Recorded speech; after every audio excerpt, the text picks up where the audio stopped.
রিকশার অভাবে মামার কাঁধে করে যাওয়া লাগতেছে, কি ভাগ্য। মুখ বেঞ্চি দাও, টাটা। ওর বউ কই জানেন, ওর বউ সবার সাথে গল্প করতেছে। আহারে দেখছস তুই আহস না দেখা এইভাবে বঞ্চিত করছস বিয়ার পরে। ভাই আলু দিয়ে কি করবা? খিচুড়ি আলু দিবা?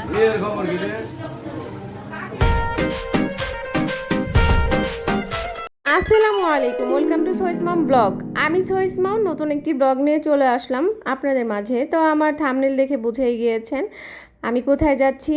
আমরা দুই রিক্সা ভরে যাচ্ছি আমার মেজো খালামণির বাসায়। যেহেতু আমার ছোট খালামণি আসছে, এর জন্য মেজো খালামণির বাসায় যাচ্ছি। তারা তিন বোন একত্রে আজকে অনেক আনন্দ করবে। হাত ডিমে কাবাব হয়ে আমরাও আজকে ডিস্টার্ব করব তাদের তিন বোনকে। তাদেরকে আমরা একা ছাড়বো না। আমার জানো না ওইটাকে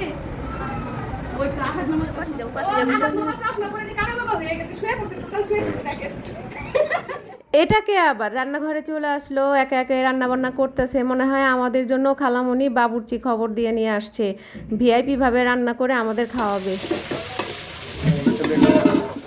নাড়া দেওয়ার স্টাইলে বোঝা যায় যে সে পাক্কা রাঁধুনি। দেখেন কত সুন্দর করে নাড়া দিচ্ছে। আমার ভুল হয়ে গেছে, বাবুর্চি পাক্কা বাবুর্চি।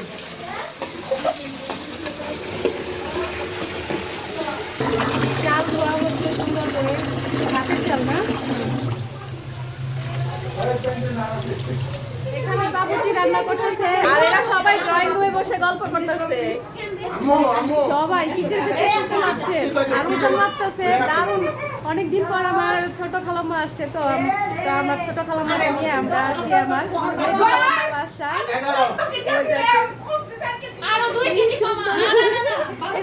সবাই একসাথে হলে আমরা আনন্দ করি। এই যে দেখেন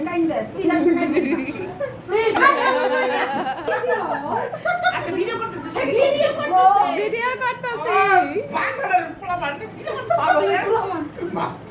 কাবাব মে হাড্ডি হওয়ার জন্য তাদের তিন বোনকে আমরা ছাড়ি না। আমরা সবগুলো ভাই বোন একত্রে বসে তাদের তিন বোনের গল্প শুনি, তাদের ছোটবেলার কাহিনী শুনি। শুনতে কিন্তু অনেক ভালো লাগে। এদিকে চলছে রান্না বান্নার, চাল ধোয়া হচ্ছে, ডাল দিয়ে মিশানো হয়েছে চাল, মশলাটা সুন্দর করে কষানো হচ্ছে। ও হচ্ছে গিয়ে আমার খালাতো বোনের হাজবেন্ড। ও অনেক সুন্দর রান্না করতে পারে, তাই আমার ছোট খালামণি ওকে আজকে অনেক রিকোয়েস্ট করে রান্নাঘরে পাঠাইছে যে বাবা তোমার হাতে রান্না খাবো, অনেক দিন ধরে খাওয়া হয় না। তো যেমন কথা তেমন কাজ, ও রান্নাঘরে চলে আসছে। ছেলেরা রান্না করতে পারলে বউদের এক দিক দিয়ে ভালো হয়, অন্য দিক দিয়ে কষ্ট হয়। যেটা ভালো হয় সেটা আগে বলছি। রান্না করতে পারলে বউ অনেক সময় অসুস্থ হলে বা বউ মন না চাইলে স্বামী কিন্তু ঠিকই রান্না করে দিবে। রান্না করে বউর মুখের সামনে এনে দিবে, অনেক সময় খাইয়ে দিবে। যেমনটা আমার এই বোনের হাজবেন্ডটা করে, আমার বোনকে রান্না করে প্রায় খাওয়ায়। শুনতে কিন্তু অনেক ভালো লাগে। এখন বলি যেটা কষ্ট হয়, স্বামী যদি রান্না করা শিখে বা জানে, খুব সুন্দর পাক্কা রাঁধুনি হয়, তাহলে বউ যদি রান্না করে সেই রান্নার মধ্যে কিন্তু হাজবেন্ডের একটা সমস্যা থেকেই যায় যে লবণ কম হয়েছে, এইটা কম হয়েছে, ওইটা কম হয়েছে, মানে অনেক খুঁটিনাটি ভুল ধরে। সাধারণত আমরা রান্না করলে কিন্তু রান্নাটা বসাই দিয়ে একটু ফ্যানের নিচে যে বসি, একটু জিরিয়ে নেই। কিন্তু এই ছেলেটাকে দেখলাম সে 1 মিনিটের জন্য রান্নাঘর থেকে বের হয় নাই। এই যে খুঁটিনাটি এইটা সেটা করেই যাচ্ছে। আমি এসে বলছি যে একটু হেল্প করি, আমার বোন এসেও বলছি একটু হেল্প করবে। ও বলে যে না, আমি পুরোপুরি রান্নাটা শেষ করে তারপর বের হব। সুন্দর করে আলুটা কেটে নিচ্ছে, এটা মাংসের মধ্যে দিয়ে দিবে আর মাংসটাতে ঝুল দিয়ে দিছে। ওটা আহারে দেখছস তুই আহস না দেখা এইভাবে বঞ্চিত করছস বিয়ার পরে। খাম্বালা তুলিস না কিন্তু, খাম্বালা তুলে আছে।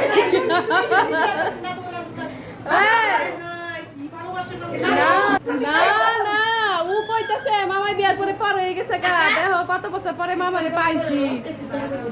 আহারে কি ভালোবাসা রে। ওয়াও কি সুন্দর, মাংসটা গ্রাম দিয়ে ভরে গেছে। এই যে যে রান্না বসাইছে ও এখান থেকে সরবো না, দেখেন কোমরে হাত দিয়ে দাঁড়াইছে। একটু বসে, একটু ফ্যানের নিচে যায় যে বসবো তাও বসে না, এইখানেই একদম সোজা হয়ে বসে থাকবো যে পর্যন্ত না হইব। টাইমাই এক একার হয়ে গেছে। ওর বউ কই জানেন, আর বউ সবার সাথে গল্প করতেছে আর ও রান্না করতেছে। আমরা এখানে আমার ভাইয়ের মতো করে গালে হাত দিয়ে আমরা বড়দের গল্প শুনতেছিলাম, আমরা নিজেরাও গল্প করতেছিলাম, পাশাপাশি বাচ্চারাও এখানে হাঁটাহাঁটি করতেছিল। তাদের মন মতো এক জায়গায় ঝুলে আছে, কেউ ব্যাগ নিয়ে টানা হেঁচড়া করতেছে, ব্যাগটা খোলার চেষ্টা করতেছে, মানে নাদান বাচ্চারা যা হয় আর কি। ঘরবাড়ি একদম মানুষ দিয়ে থই থই করতেছে। আর আমার কাজ আমি চালিয়ে যাচ্ছি, একটু পরপর রান্নাঘরে এসে আমার ভাইটাকে দেখছি আর রান্নাটা দেখে যাচ্ছি যে কত দূর কতটুকু হলো। এটা যত তাড়াতাড়ি হবে তত তাড়াতাড়ি তো খাইতে পারবো, কারণ এই যে মাংস তরকারিটা বসাই দিছে এত সুন্দর স্মেল বের হয়েছে, পুরা ঘর বাড়ি ঘ্রাণ দিয়ে ভরে গেছে। বিয়ে বাড়িতে রান্না করলে মাংস তরকারি যেরকম ঘ্রাণ হয় ঠিক সেরকম ঘ্রাণ বের হয়ে গেছে। এখন দিয়ে দিল আলুটা বেশিক্ষণ এই মাংসের মধ্যে সিদ্ধ করবেন না, কারণ খিচুড়ির মধ্যে আলুটা দিলে একাই সিদ্ধ হয়ে যাবে। ইন্ডাকশনে দেওয়া হয়েছে গরুর মাংস আর চুলায় দেওয়া হয়েছে এই যে খিচুড়ি, তেল দিয়ে দিল। আমার খালামুনির বাসায় তো লাইনের গ্যাস না, এটা হচ্ছে গিয়ে সিলিন্ডারে চলতেছে। এখনকার নতুন বাসায় তো আর সিলিন্ডার ছাড়া তো উপায় আমি দেখি না, লাইনের গ্যাস তো থাকেই না। আর ঘি দেওয়া হয়ে গেল, ঘি দিলে তো আমার কাছে ওই খাবারটা আরও বেশি ভালো লাগে। আর আমার ছোট্ট খালামুনি এই গ্রানে বারবার তাড়া দিচ্ছিল যে কখন হবে বাবা, কখন হবে। তো আমরা যারা রান্নাঘরে ছিলাম আমরা নিজেরাই বিরক্ত হয়ে যাচ্ছিলাম। খালামণিকে বলতেছি যে তাহলে চালটাই খেয়ে নেন, রান্না করাতে একটু সময় দিতে হবে। মাঝে মধ্যে আমার বোনটা এসে টুকি ঝুঁকি দেয়, বলে কিছু লাগবে নাকি, কিছু করবো নাকি, কিন্তু এত সুন্দর লোভনীয় হয়েছে। আমি এক পিস মাংস না খেলে কি চলে বলেন? বলছি আমার বোন আসে না, কে বলছে? দেখেন দুজনে মিলে সমানে রান্না করতেছে এখন খিচুড়ি। অ্যাকচুয়ালি আমার বোন শিখাইছে ওরে রান্না বান্না। সবার লাস্টে দিয়ে দিল ডাইলে চাইলে এই যে খিচুড়ি হয়ে যাবে। এটাই তো মেন কাজ, তাই না? গরম তেলের মধ্যে যখন ডাল আর চালটা দিয়ে দিবে তখনই হয়ে যাবে খিচুড়ি। এতক্ষণ কিন্তু হাসে নাই, যে আমার বোন আইছে তখনই ওই যে মুখ থেকে হাসি বেরিয়েছে, মিসকি মিসকি একটা হাসি, দাঁত ভিতরেই যাইতেছে না। বোন কি জাদু করেছে। সত্যি কথা বলতে আমি সবসময় ছেলে মানুষের হাতে রান্না অনেক পছন্দ করি, খুবই মজা করে ওরা রান্না করতে পারে। ভাইরে ভাই, অনেক তপস্যার পরে আমাদের খিচুড়িটা রান্না হয়ে গেল। আমাদের খিচুড়ি রান্না করা শেষ। দেখেন কত সুন্দর লোভনীয় হয়েছে, দেখতে এত মজাদার লাগতেছে, খাইতে যেন কেমন লাগে।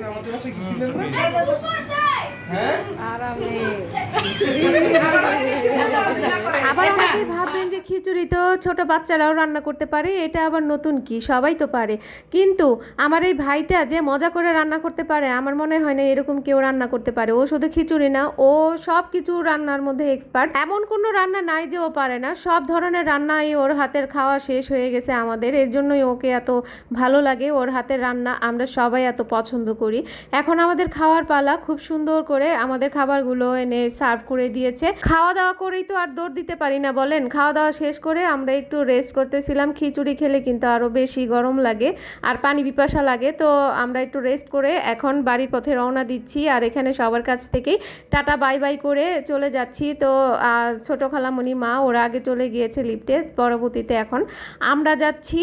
পেট ভরে খেয়েছি, এখন বাসাটা আমার কাছে অনেক দূর লাগছে। মনে হচ্ছে যে চোখ বন্ধ করার সাথে সাথে যখন তাকাবো তখন যদি আমার বাসাটা, আমার রুমটা যদি দেখতে পেতাম খুবই ভালো লাগতো। এখন আল্লাহ আল্লাহ করে যদি সামনে রাস্তায় রিক্সা পেতাম তাহলে বেশি ভালো লাগতো।